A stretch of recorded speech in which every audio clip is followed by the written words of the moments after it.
Hi everyone, this is my report or reflection on Chapter 6. One key aspect of SCM is integration, which involves coordinating the activities of supplier, manufacturers, and distributors. By improving integration, businesses gain better visibility, streamline operation, and anticipate customer needs more effectively.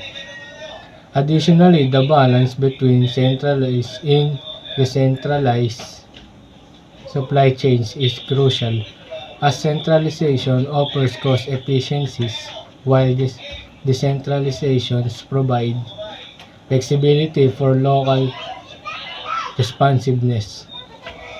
Technology also plays a significant role in modern SCM tools like artificial intelligence (AI), machine learning or ML, and the Internet of Things (IoT) improve forecasting, optimize logistics, and allow businesses to react quickly to disruptions.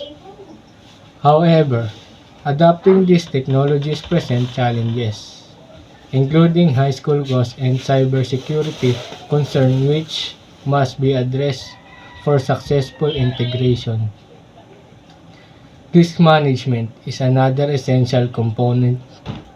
Globally, supply chains face risks such as natural disasters, political instability, and economic fluctuation.